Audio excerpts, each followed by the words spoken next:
Hi అండి. ఈరోజు మనతో ఉన్నారు అవినాష్ గారు. సో అవినాష్ గారు స్కోడా కైలాక్ తీసుకున్నారు, సిగ్నేచర్ ప్లస్ ఆటోమేటిక్. అండ్ అతను తీసుకున్నది యాక్చువల్గా బిహెచ్ రిజిస్ట్రేషన్ మీద చాలామందికి చాలా క్వశ్చన్స్ ఉన్నాయి. సో అతను తీసుకున్నారు కాబట్టి ఆ ప్రాసెస్ మనం అర్థం చేసుకోవడానికి ఈ వీడియో అయితే చేస్తున్నాము. So hi Avinash garu. Hi అండి గౌతమ్. సో థ్యాంక్స్ అండి, ఫస్ట్ మీరు టైం తీసుకొని వచ్చారు సాటర్డే పూట, అది కూడా వ్యాలంటైన్స్ డే రోజు. I'm really happy about it. Married guys no Valentine.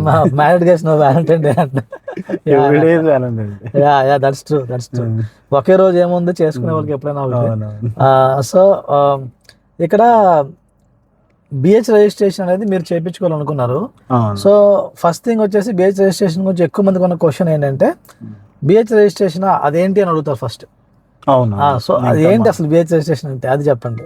BH registration అంటే భారత్ రిజిస్ట్రేషన్. ఇది తీసుకోవడం వల్ల ఏంటంటే మనం ఏ స్టేట్కి వెళ్ళి అక్కడ కాన్స్టెంట్గా 30+ డేస్ ఎక్స్ట్రా ఉన్నా కూడా మనం 30 డేస్ కంటే ఎక్కడికైనా వెళ్తే టోల్ పే చేసిన తర్వాత వాళ్ళ నుంచి మనకు క్వశ్చన్స్ వస్తాయి. మీరు ఎక్కువ రోజులు ఎందుకున్నారు, మీరు ఇక్కడే ఉంటారా, ఈ క్వశ్చన్స్ అన్ని రైజ్ అవుతుండే. అది బిహెచ్ అయితే మనకి ఆ క్వశ్చన్స్ రైజ్ అవ్వ, మనం ఎక్కడికైనా వెళ్ళొచ్చు, ఎన్ని డేస్ ఉన్నా మనకి ప్రాబ్లం ఉండదు. బిహెచ్ వల్ల ప్లస్ అది ఒకటి. మళ్ళీ ఏంటంటే మనం ఒకసారి లైఫ్ ట్యాక్స్ పే చేయకుండా మనం టర్మ్ వైజ్ పే చేస్తాం కాబట్టి అది కూడా మనకి అది ప్లస్, అంతేగాని అందులో మైనస్ అయితే ఏం లేదు. Okay. So BH registration mainly ఏంటంటే మీరు ఒక స్టేట్ టు స్టేట్ తిరిగే టైప్ ఆఫ్ లైఫ్ స్టైల్ ఉంది మీకు, జాబ్. అవును, నేను ఐటీ ఫీల్డ్ కాబట్టి. సో నేను ఇప్పుడు హైదరాబాద్ లో ఉన్నా ప్రెసెంట్ అయితే. నాకు మేబీ బెటర్ ఆపర్చునిటీ వస్తే నేను వేరే ప్లేస్ కి షిఫ్ట్ అవుతూ ఉంటాను కాబట్టి నాకు ఆ పర్పస్ మీద నేను బిహెచ్ రిజిస్ట్రేషన్కి వెళ్ళాను. అంటే మీరు షిఫ్ట్ అవుతారని కానీ రియాలిటీ వచ్చేసి అంటే అది మీరు అనుకుంటున్నారు ఎక్స్పెక్టేషన్, కానీ అలా ఎవరికి ఇస్తారు బిహెచ్ అనేది, అది చెప్పండి. బిహెచ్ అనేది ఏంటంటే మీరు ఏదైతే ప్రెసెంట్ వర్కింగ్ చేస్తారో ఆ కంపెనీ అనేది 4+ స్టేట్స్ లో ఉండాలి. ఓకే, 4 లేకపోతే 4 అంతకంటే ఎక్కువ ఉండాలి. అది కూడా ఏంటంటే మీరు రిజిస్ట్రేషన్ ఎక్కడైతే ఏ స్టేట్ లో చేయించుకుంటున్నారో ఆ స్టేట్, మీరు ఫర్ సపోజ్ మీరు తమిళనాడులో చేయించుకుంటే మీరు చెన్నైలో మీ ఆఫీస్ ఉంటే చెన్నైలో మీకు బిహెచ్ రిజిస్ట్రేషన్ ఇస్తారు. అంతేగాని ఆ స్టేట్లో ఎక్కడో ఉంది, చెన్నైలో లేదు, నేను చెన్నైలో రిజిస్ట్రేషన్ చేయించుకుంటానంటే వాళ్ళు అలౌ చేయరు. ఓకే, ఎందుకంటే కంపెనీ డీటెయిల్స్ ఉండాలి, విత్ జిఎస్టీ నెంబర్స్ ప్రొవైడ్ చేస్తేనే వాళ్ళు యాక్సెప్ట్ చేస్తారు బిహెచ్ అనేది. ఓకే, సో మీరు చెప్తుంది ఏంటంటే మీరు చెప్తున్నది ఫస్ట్ కంపెనీకి 4+ స్టేట్స్ లో ఆఫీస్ ఉండాలి. మీరు ఎక్కడైతే వెహికల్ రిజిస్ట్రేషన్ అవుతుందో ఆ సిటీలో కూడా మీ వెహికల్ మీ ఆఫీస్ ఉండాలి. మరి ఆఫీసు ఎక్కడ రిజిస్ట్రేషన్ చేయించుకోవాలనుకున్నారో ఆ సిటీలో ఆఫీస్ గ్యారంటీగా ఉండాలి. ఎక్కడ వెళ్ళి చేయించుకోవడానికి కుదరదు. అంటే ఇప్పుడు ఫర్ సపోజ్ నాది చెన్నైలో మీ ఆఫీస్ లేదు, ఎక్కడ వేరే చోట్ల ఉంది, కానీ మీరు చెన్నైలో రిజిస్ట్రేషన్ చేయించుకోవాలంటే ఆ సిటీలో మీ ఆఫీస్ లేదు కాబట్టి వాడు చేయడం. అది మీకు జస్ట్ మీరు అప్రూవ్ కోసం మీరు అప్లికేషన్ పెట్టినప్పుడే వాడు రిజెక్ట్ కొట్టేస్తారు. ఓకే, మీరు ఎక్కడైతే తీసుకోవాలనుకుంటున్నారో ఆ స్టేట్ లో ఉండాలి, ప్లస్ అదే సిటీలో ఉంటేనే వాళ్ళు బిహెచ్ యాక్సెప్ట్ చేస్తారు. ఓకే, దాంతో పాటు మన తెలుగు వాళ్ళకి ఒక బంపర్ ఆఫర్ ఉంది, అది చెప్తారా? తెలుగు స్టేట్స్ ఎక్కడ కూడా ప్రజెంట్ అయితే బిహెచ్ రిజిస్ట్రేషన్ అయితే లేదు. ఆంధ్ర తెలంగాణ రెండిట్లో ప్రాబ్లం లేదు, అసలు బిహెచ్ అనే ప్రాసెస్ లేదు. గవర్నమెంట్ ఇవ్వట్లేదు, తెలియట్లేదు, ఎవరికి ఇవ్వట్లేదు అంట. సో అది ఎందుకో మరి ఇస్తే బాగుంది, ఎందుకంటే చాలా ఇన్కన్వీనియన్స్ కదా ఇప్పుడు. అవునవును, మేబీ ఏంటంటే అది అందరికి యూజ్ అయ్యేది తప్పితే దానివల్ల అంటే నాకులాగా షిఫ్ట్ అవ్వాలనుకున్న వేరే స్టేట్ కి మూవ్ అయినా కూడా పెద్ద ప్రాబ్లం ఉండదు. అవును. సో ఏంటంటే మాక్సిమం ఏంటంటే ఇద్దరు వర్కింగ్ అయితే ఛాన్సెస్ ఉండొచ్చు కదా, మేబీ షిఫ్ట్ అయితే మళ్ళీ ఆ ప్రాబ్లం అనేది అయితే ఉండదు బిహెచ్కి వెళ్ళడం వల్ల. అంతేలేండి. సో ఆబ్వియస్లీ మీకు బెనిఫిట్ ఉంది. రేపు పొద్దున్న మీరు చెన్నైకి వెళ్ళిపోతారో బెంగళూరుకి వెళ్తారో తెలియనప్పుడు చాలా అడ్వాంటేజ్. ఎందుకంటే ఇప్పుడు కొన్ని స్టేట్స్ లో హైదరాబాద్ లో కాస్త కోస్త కొంచెం పర్వాలేదు, అంటే లీనియంట్ ఉంది సిస్టమ్. బట్ వేరే స్టేట్స్ లో ఏంటంటే బయట వెహికల్ కనబడితే చాలా ఎక్కువ ఆపడము, ఎక్కువ ఫైన్స్ అవి వేస్తున్నారు, ఆ ప్రాబ్లం ఉంటుంది. అది వేరే స్టేట్స్ లో మనం కన్ఫర్మ్ గా ఫేస్ చేస్తాము. సో ఇప్పుడు మీరు రిజిస్ట్రేషన్ మరి ఎక్కడ చేయించుకోవాలి? మీకు తెలుగు రాష్ట్రాల్లో అయితే దొరకలే కదా. నేను వెహికల్ తీసుకున్నది తమిళనాడు స్టేట్ లో పాండిచేరి టూరిస్ట్ ప్లేస్. నేను అక్కడ తీసుకున్నా. నాకేంటంటే మా కజిన్ బ్రదర్ అక్కడ ఉన్నారు. సో ఏంటంటే వాళ్ళ అడ్రస్ అది ప్రొవైడ్ చేశాను నేను అక్కడ. ఓకే. మా ఆఫీసు కూడా అక్కడ ఉంది, పాండిచేరిలో ఉంది. మా ఆఫీసు మార్కెటింగ్ది ఆఫీస్ ఉంది. సో నేను ఆ అడ్రస్ ప్రొవైడ్ చేశాను కంపెనీది. ఓకే. సో నాకు రిజిస్ట్రేషన్ అనేది ఏమి ఇబ్బంది అవ్వలేదు. అంటే పాండిచేరి యూనియన్ టెరిటరీలోకి వస్తుంది కదా. యూనియన్ టెరిటరీ వాళ్ళు పాండిచేరిలో PY చేస్తారు, పాండిచేరి రిజిస్ట్రేషన్ చేస్తారు, తమిళనాడు చేస్తారు, BH చేస్తారు. 3 రిజిస్ట్రేషన్లు ఉంటాయి అక్కడ. ఓకే. సో మీరు ఎవరైనా చేసుకోవాలనుకునే వాళ్ళు పాండిచేరిని అడ్వైస్ చేస్తారా? ఒక ఆఫీస్ పాండిచేరిలో ఉంటే ఆఫీస్ ఉంటే అడ్వైస్ చేస్తా వాళ్ళకి. అంటే స్క్వాడా తరపు నుంచి అయితే నేను ఏమైనా హెల్ప్ చేస్తా వాళ్ళకి, ఏమైనా ఓకే గైడ్ చేయగలుగుతా. ఎందుకంటే షోరూమ్ వాళ్ళతో నాకు కొంచెం కాంటాక్ట్స్ ఉన్నాయి కదా. ఓకే. ఓకే. సో పాండిచేరి మీరు మరి వెహికల్ అంతా డెలివరీ అక్కడ నుంచి తీసుకోవాల్సి వచ్చిందా? మరి ఎలా? అక్కడే తీసుకున్నాం, మన గ్రూప్ నుంచే మేము 4 మెంబర్స్ తీసుకున్నాం అక్కడే మన గ్రూప్ నుంచే. ఓకే. నేను ఇంకొక అతను సేమ్ డే డెలివరీ తీసుకున్నాం, మన గ్రూప్ నుంచే వెళ్ళాం. ఇద్దరం మేము BH రిజిస్ట్రేషన్ తోనే వెహికల్ తీసుకున్నాం. అదే నాకు ఈ విషయం మీరు రీసెంట్ గా చెప్పారండి. ఎవరైతే ఈ వీడియో చూస్తున్నారో తెలియని వాళ్ళకి చెప్తున్నాం, కార్మామా కమ్యూనిటీ ఉంది. సో ఇలా ఒకళ్ళు ఇలాంటి ఎస్పెషల్లీ BH లాంటి సిచ్యువేషన్స్ చాలా కన్ఫ్యూజన్ ఉంటుంది అనమాట. దీనికి ఒకరు తోడైతే హెల్ప్ అవుద్ది. అలా మన కమ్యూనిటీ ఉంది. సో మీరు కానీ కార్ బయింగ్ డెసిషన్ లో సీరియస్ గా ఉంటే కమ్యూనిటీ జాయిన్ అవ్వచ్చు. లింక్ అయితే డిస్క్రిప్షన్ లో ఇస్తున్నాను. సో కంటిన్యూ చేద్దాం. సో మీరు 4 కలిసి తీసుకున్నారు వెళ్ళి? 4 తీసుకున్నాం మన కమ్యూనిటీ నుంచి. నాకు తెలిసి నేను మన కమిటీ వాళ్ళకి 3-4 మెంబర్స్ కి నేను సజెషన్ కూడా చేసా. వాళ్ళకి రిఫర్ చేసా, వాళ్ళకి గైడ్ కూడా చేసా ఏమేమి ప్రాసెస్ ఎట్లా ఉంటది ఏంటి అనేది కూడా. ఎందుకంటే గ్రూప్ అనేది ఓన్లీ కార్ బయింగ్ కాదు, ఇలాంటి సిచ్యువేషన్ వచ్చినప్పుడు కూడా ఒకరికొకరు హెల్ప్ అవుతుంది. అదైతే లేదండి, థ్యాంక్స్. అది నాకు అనిపిస్తుంది ఏంటంటే మన కమ్యూనిటీలో అలాంటి వాళ్ళు ఉన్నారు, అవును, హెల్ప్ చేయడానికి రెడీగా ఉన్నారు. అంటే నా పని అయిపోయింది నాకేముంది అని కాకుండా చాలా మంది పాపం హెల్ప్ చేస్తున్నారు. వాళ్ళు ఎక్స్ట్రా టైం తీసుకొని నాకు అది ఎప్పుడు కూడా వాళ్ళ విషయంలో ఎప్పుడు థ్యాంక్స్ చెప్పుకుంటూ ఉంటాను నేను. లేదు, ఎందుకంటే BH రిజిస్ట్రేషన్ లో నాకు తెలుసు, గవర్నమెంట్ తెలుసు, నా ఫ్రీ టైం దొరికినప్పుడు నేను చేస్తా. మీరనే కాదు, అవును, మిగతా మెంబర్స్ కూడా అంతే యాక్టివ్ గా, కొంతమంది యాక్టివ్ గా హెల్ప్ చేస్తున్నారు అనమాట. అంటే నేను తీసుకున్నాను, నేను గ్రూప్ లో ఉండవు, నాకెందుకులే అన్నట్టు లేకుండా వాళ్ళు తీసుకున్న తర్వాత నెక్స్ట్ వచ్చే వాళ్ళకి ఆ వేరియంట్ కాకపోయినా వేరే వేరియంట్ అయినా వాళ్ళు ఇది బెస్ట్ అనేది ఒక ఐడియా రాగలుగుతున్నారు బికాస్ ఆఫ్ ద కమ్యూనిటీ. ఎవరైతే నెగిటివ్స్ ఉంటే నెగిటివ్స్ పోస్ట్ చేస్తారు, పాజిటివ్స్ పోస్ట్ చేస్తారు. దాన్ని బట్టి వాళ్ళకి ఈజీగా ఫిక్స్ అవ్వగలుగుతున్నారు. ఈ వేరియంట్ అయితే నాకు నా ప్రైజ్ కి మ్యాచ్ అవుతుంది, ఓవర్ ప్రైజింగ్ నేను పెట్టకుండా ఈ వేరియంట్ ఆగిపోతేనే నాకు చాలు, ఈ ఫ్యూచర్ సరిపోతాయి అనేది కూడా ఒక క్లారిఫికేషన్ అయితే తెలుస్తుంది. అవును, డెఫినెట్లీ అండి. కమ్యూనిటీ అయితే అలా ఉంది. మేము మా ఉద్దేశం కూడా కమ్యూనిటీ ఎందుకు ప్రమోట్ చేస్తున్నామంటే ఎంత ఎక్కువ మంది కమ్యూనిటీలో ఉంటే అంత ఎక్కువ మంది అందరూ బెనిఫిట్ అవుతున్నారు. అదొక బెనిఫిట్ ఉంది. You can join the community using the link. So ఇప్పుడు మనం BH రిజిస్ట్రేషన్ లో నెక్స్ట్ క్వశ్చన్కి వచ్చేసరికి డాక్యుమెంటేషన్ విషయంలో ఏ డాక్యుమెంట్స్ అడుగుతారు? డాక్యుమెంటేషన్ అంటే BH రిజిస్ట్రేషన్ మెయిన్ కావాల్సింది ఫామ్ 60 కావాలి. మీరు గవర్నమెంట్ ఫామ్ 60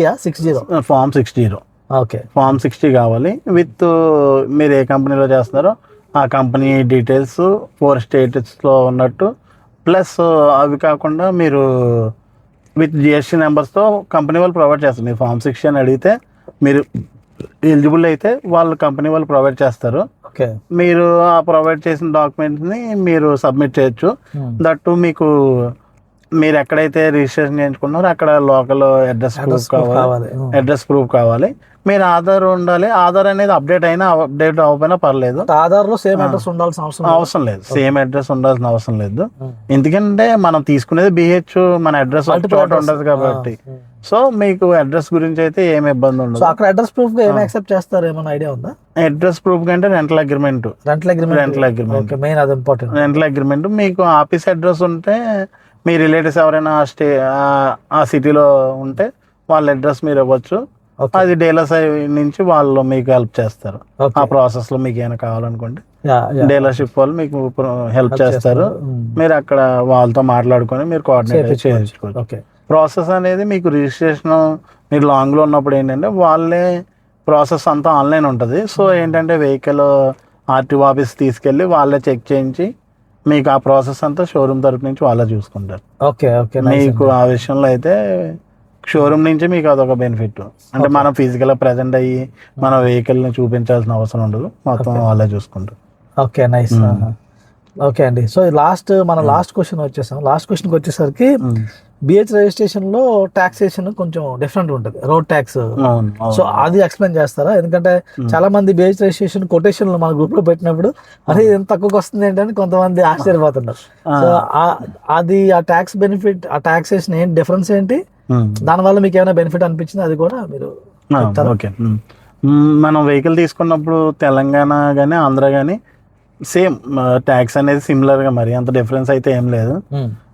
బిహెచ్లో ఏంటంటే మనం 15 years ట్యాక్స్ పే చేస్తాం మనం కూడా, కాకపోతే ఎవ్రీ 2 years పే చేస్తాం. ఇన్స్టాల్మెంట్లో పే చేయడం వల్ల అది మనకి అంత బడ్డీన అనిపిస్తుంది. నేను ముందు వేరేంటి వెళ్ళాలనుకున్నా, నా బడ్జెట్ కంటే ఇది దాటింది. అయినా కూడా నేను ఏంటంటే ట్యాక్స్ అనేది నేను టర్మ్ వైజ్ పే చేస్తాను కాబట్టి నాకు నేను అనుకున్న వేరియంట్ కాకుండా నెక్స్ట్ వేరియంట్కి వెళ్ళగలిగా because of the tax benefit.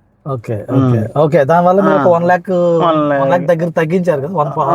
నాకు 2 lakhs మన తెలంగాణలో అయితే 2 lakhs ట్యాక్స్, 2,10,000. నేను అక్కడ తీసుకుంటాం వల్ల నాకు ట్యాక్స్ అనేది 0 పడింది. ఓన్లీ నేను 2 yearsకి 17,000 పే చేశాను ట్యాక్స్ అనేది. 2 years కి 17,000, 17,000 అంతే. 17,000 పే చేశాను. దానివల్ల మీరు ఒక వేరియంట్ ఎక్స్ట్రా, ఒక వేరియంట్ నేను ప్లస్ ఆటోమేటిక్ కూడా తీసుకున్నాను. ఆటోమేటిక్ వెళ్ళాలి అంటే అది మనకి బెనిఫిట్ ఆబ్వియస్లీ. డబ్బులు ఇప్పుడు కట్టట్లేదు కాబట్టి అదొక అడ్వాంటేజ్. ఎవ్రీ 2 years అనేటప్పటికి అది మనకి కడుతున్నాం అంతే, ఒకసారి కట్టేయకుండా. అది ఒకటి ప్లస్ టాక్సేషన్ లో. మళ్ళీ మనం ఆన్లైన్ ప్రాసెస్ అంతా మీరు 2 years అయిన తర్వాత మీరు పరివాహన్ యాప్లోకి వెళ్ళి మీరు అందులో మీ వెహికల్ నెంబర్తో రిజిస్టర్ అయ్యి ఆల్రెడీ ఉంటుంది కాబట్టి మీ డీటెయిల్స్ ఇచ్చి మీరు ట్యాక్స్ చూపిస్తుంది అందులో. 2 yearsకి నెక్స్ట్ 2 yearsకి ఎంత అనేది ఆ 2 years ట్యాక్స్ పే చేసి. ఓకే. ఆన్లైన్ లోనే, మనం అసలు ఆఫ్లైన్ ఫెసిలిటీ కూడా ఉంది. జస్ట్ ఆన్లైన్ లో మనం వెళ్ళి డైరెక్ట్ గా పే చేసుకుంటాం ఎవ్రీ 2 years. 15 years అయ్యే వరకు. ఒకవేళ మీరు వెహికల్ ట్రాన్స్ఫర్ చేసుకోవాలి అనుకుంటే బిహెచ్ నుంచి టీఎస్కి కానీ ఏపీకి కానీ ఆ స్టేట్ రిజిస్ట్రేషన్కి వెళ్ళేటప్పుడు మీరు ఒక 7 years పే చేస్తారు. ఆన్లైన్లో 6 years 8 years పే చేస్తారు. మిగతా 7 years ఉంటుంది కదా లైఫ్, 15 years కాబట్టి ఆ 15 years ట్యాక్స్ అనేది ఇందులో క్యాలిక్యులేట్ చేసి చూపిస్తుంది. ఇలా ఆల్రెడీ మనం పే చేసి ఉంటాం కాబట్టి మన నెంబర్ ఇచ్చినప్పుడు ఇంత ట్యాక్స్ ఉందని ఉంటుంది. ఆ ట్యాక్స్ అమౌంట్ అనేది మనం ఒకేసారి పే చేసి మనం రిజిస్ట్రేషన్ ఛార్జెస్ 7,000 7,500 ఉంటే అవి పే చేసుకుంటే మనకు వెహికల్ అనేది మళ్ళీ స్టేట్ రిజిస్ట్రేషన్ కన్వర్ట్ అయిపోద్ది. రేపు ఎప్పుడైనా రీసేల్ చేయాలనుకున్నా, మీరు బిహెచ్ వద్దు అనుకున్నా కూడా అప్పుడు మీరు ఆ ప్రాసెస్ ద్వారా మీరు చేంజ్ చేసుకోవచ్చు. అదేమి ఆన్లైనే కాబట్టి ఇప్పుడు మనకి అంత టైం టేకన్ కాదు, ఈజీగానే అయిపోతుంది. అండ్ ఒక బెనిఫిట్ ఏంటంటే నా ఉద్దేశంలో మీకు బిహెచ్ రిజిస్ట్రేషన్ దొరుకుతుంటే అంటే ప్రాబిలిటీ లేకపోయినా సరే, రేపు పొద్దున మీరు స్టేట్లు మారకపోయినా నా పర్సనల్ చాయిస్ ఏంటంటే చేసుకోవడం బెటర్ ఏమో అనిపిస్తుంది. What do you think? ఎందుకంటే రేపు పొద్దున్న మీకు ఏ స్టేట్ కి వెళ్ళినా బై ఛాన్స్ మీకు హెల్ప్ అవుతుంది కదా. ఆర్ ఏమైనా డిసడ్వాంటేజెస్ ఏమైనా ఉన్నాయా? అంటే రేపు పొద్దున్న మీరు వేరే స్టేట్ కి వెళ్ళనని మీకు ఫిక్స్ అయిపోయారు, మీ ఆఫీస్ 4 స్టేట్ లో ఉంది, మీకు ఎలిజిబిలిటీ ఉంది, కానీ మీరు ఫిక్స్ అయ్యారు హైదరాబాద్ అక్కడికి వెళ్ళాలని మీరు ఫిక్స్ అయిపోయారు. అలాంటి వాళ్ళు కూడా బిహెచ్ రిజిస్ట్రేషన్ తీసుకున్న వాళ్ళ బెనిఫిట్ ఉందంటారా? లేకపోతే అలాంటి వాళ్ళకి కూడా బెనిఫిట్, ఎందుకంటే మనం బిహెచ్ మీరు ఏ స్టేట్ కి వెళ్ళినా వాళ్ళ క్వశ్చన్ అయితే చేయరు కదా, అది మనకి ప్లస్ కదా. ఇప్పుడు సేమ్ మనం టీఎస్ తో వెళ్ళినప్పుడు ఏంటంటే మేబీ వాళ్ళు వేరే స్టేట్ వెహికల్ ఏమైనా మిస్లీడ్ చేస్తారన్న ఇదితో కొన్ని స్టేట్లు ఆపుతారు కదా. మనం ఏంటంటే అది కూడా ఉండదు కాబట్టి దాని వల్ల మనం అంత ఇబ్బంది పడక్కర్లా. సో ఇట్స్ అడ్వాంటేజ్ ఉంది. ఎలిజిబిలిటీ ఉంటే చేయించుకోవడం బెటర్, చేయించుకుంటే కొంచెం ఎఫర్ట్ పెట్టాల్సి వస్తుంది. ఎందుకంటే మన తెలుగు రాష్ట్రాల ప్రభుత్వాలు ఇంకా కరుణించట్లేదు. తెలుగు స్టేట్లో అయితే ఇంకా మనకు లేదు, అది ఎప్పుడు వస్తుంది అనేది ఎక్స్ట్రా ఎఫర్ట్ పెట్టి తీసుకోవాల్సి వస్తుంది. అవును, అది మనం చూడాలి, అది ఎప్పుడు వస్తుందో తెలుగు స్టేట్స్ కి, అది చూడాలి. అది మనకి ఆల్రెడీ ట్యాక్స్ తగ్గితేనే ఇక్కడ రోడ్ సేఫ్టీ ట్యాక్స్ అని కొత్త ట్యాక్స్ లేస్తున్నారు, స్టేట్ ట్యాక్స్. అలాంటిది బిహెచ్ అనేది అప్పుడే నాకు తెలిసి ఇక్కడ ఎక్స్పెక్ట్ చేయకూడదు. ఏం చేస్తాం మరి తెలియదు. ఓకే, చూద్దాం. కమింగ్ ఇయర్స్ లో చూడాలి మరి, వస్తే మటుకు అది చాలా మందికి బెనిఫిట్ అవుతుంది దానివల్ల. ఓకే ఓకే ఓకే అవినాష్ గారు, thanks for sharing everything in detail. ఇంకేమన్నా డౌట్స్ ఉంటే కమెంట్స్ పెట్టండి. వీలైనంత వరకు ఫస్ట్ 1 week అయితే మేము ట్రై చేస్తాము కమెంట్స్ ఆన్సర్ చేయడానికి. అవినాష్ గారికి కూడా వీడియో షేర్ చేస్తాను. సో డౌట్స్ ఉంటే పెట్టండి, మా ఇద్దరులో ఎవరో ఒకరు ట్రై చేస్తాం కమెంట్ ఆన్సర్ చేయడానికి. థ్యాంక్ యూ వెరీ మచ్ అండి. అండ్ సబ్స్క్రైబ్ ఎంతవరకు కార్ మామ ఛానల్ కి చేసుకున్నట్లయితే సబ్స్క్రైబ్ చేసుకోండి కార్ మామ ఛానల్. దానివల్ల మీకు చాలా అడ్వాంటేజ్ ఉంటుంది కానీ డిసడ్వాంటేజ్ ఉంది. థ్యాంక్స్.